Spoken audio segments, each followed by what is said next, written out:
Neelima Telangana CM Revanth Reddy నిన్న night ఢిల్లీకి వెళ్లడం జరిగింది. ప్రస్తుతం ఢిల్లీలో ఉన్నారు. ఇక కొత్తగా ఏఐసీసీ అధ్యక్షుడు, రాష్ట్రానికి సంబంధించిన అధ్యక్షులు కావచ్చు, కొన్ని నామినేటెడ్ పోస్టులకు సంబంధించి కూడా అధిష్టానంతో చర్చలు జరపనున్నారు. చూద్దాం. తెలంగాణ సీఎం రేవంత్ రెడ్డి ఢిల్లీ వెళ్లారు. ఇవాళ ఆయన అగ్రనేతలతో సమావేశం కానున్నారు అని కాంగ్రెస్ పార్టీ వర్గాలు తెలియజేశాయి. సోనియా, రాహుల్ గాంధీతో సమావేశమై టీపీసీసీ అధ్యక్షుడి నియామకం, మంత్రివర్గ విస్తరణ, నామినేటెడ్ పదవుల భర్తీపై చర్చించనున్నారు. అనంతరం తుది నిర్ణయం తీసుకోనున్నారు. పార్టీ సంస్థాగత ప్రధాన కార్యదర్శి కేసీ వేణుగోపాల్తో భేటీలో టీపీసీసీ కార్యవర్గంపైన చర్చించనున్నారు. టీపీసీసీలో 4 కార్యనిర్వాహక అధ్యక్ష పదవులను భర్తీ చేసేందుకు అధిష్టానం కసరత్తు చేస్తోంది. రెడ్డి, మైనార్టీ వర్గాలకు కేటాయించే అవకాశాలు ఉన్నట్లు కూడా సమాచారం.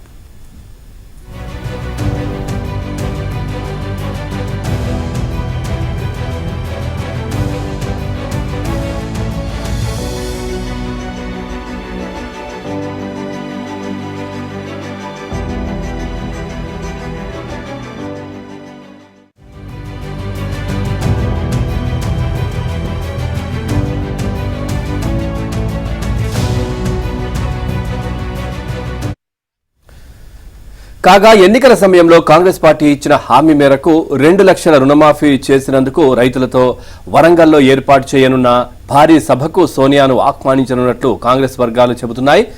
32.50 లక్షల మంది రైతులను రుణ విముక్తులను చేసేందుకు ప్రభుత్వం స్వల్ప వ్యవధిలోనే 31,000 కోట్లు కేటాయించడాన్ని ప్రజల్లోకి తీసుకువెళ్లేందుకు వరంగల్ సభను తలపెట్టారు. ఓవరాల్ గా ఈ అంశానికి సంబంధించి మరింత సమాచారాన్ని మా ఢిల్లీ కరెస్పాండెంట్ సతీష్ అందిస్తారు. సతీష్, రేవంత్ పర్యటనకు సంబంధించి పూర్తి డీటెయిల్స్ ఏంటి? పవన్, ఢిల్లీ పట్టణంలో సీఎం రేవంత్ రెడ్డి ఉన్నారు. నిన్న అర్ధరాత్రి 12 గంటలకు ఢిల్లీ చేరుకున్నాడు. నేడు ఏఐసీసీ అగ్రనేత Rahul Gandhi, AICC general secretary KC Venugopal తో కూడా సీఎం రేవంత్ రెడ్డి సమావేశం కాబోతున్నారు. పార్టీలో తాజా పరిణామాలు, నూతన పీసీసీ అధ్యక్ష ఎంపిక, అదేవిధంగా కేబినెట్ లో కొత్త వారికి చోటు కల్పించిన అంశాలపై కూడా ఈసారి సమావేశం జరిగే అవకాశాలు కూడా చాలా స్పష్టంగా ఉన్నాయి. గతంలోనే ఆ పీసీసీ నూతన అధ్యక్షుని ఎంపిక పైన అనేక దఫాలుగా చర్చలు జరిగాయి. కానీ తాజాగా నేడు మరోసారి కూడా సమావేశం జరగబోతుంది. ఇక వరంగల్ డిక్లరేషన్ వేదిక కూడా రాహుల్ గాంధీ నాటి ఎన్నికల సందర్భంగా సమయంలో వచ్చిన సందర్భంలో రైతు రుణమాఫీ ఎట్ ఏ టైం చేస్తామో అదేవిధంగా రైతు రుణమాఫీని చేసి తీరుతుంది తెలంగాణ ప్రభుత్వాన్ని ఒక హామీ ఇవ్వడం జరిగింది రైతులకు. దాదాపు 3 విడతల్లో తెలంగాణ ప్రభుత్వం రైతులందరికీ గత 5 ఏళ్ల నుంచి కూడా లిస్టు తీసుకుని వారందరికి సంబంధించిన అంశంలో 3 విడతల్లో ఏ విధంగా రైతు రుణమాఫీ చేశాం. తాజాగా ఈ రోజు రుణమాఫీకి సంబంధించి 3వ విడతలో నిధులు పడుతున్న వేళ ఈ అంశాలన్నింటినీ కూడా రాహుల్ గాంధీకి వివరించబోతున్నా. అదేవిధంగా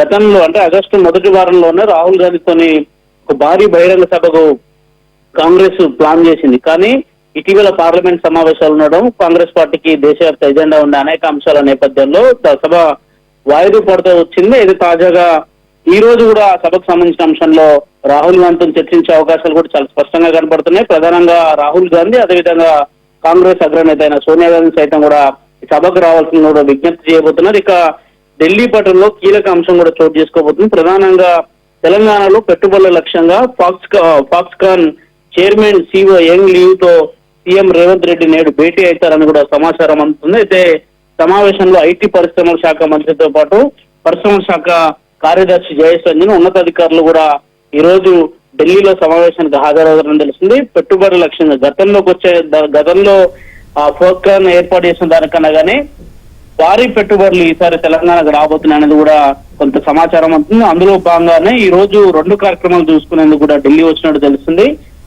ముఖ్యంగా ఫాక్స్కాన్ చైర్మన్ తోని సమావేశమై తెలంగాణలో భారీ ఒప్పందానికి తెలంగాణ ప్రభుత్వం అయితే ప్లాన్ చేస్తుంది. పవన్.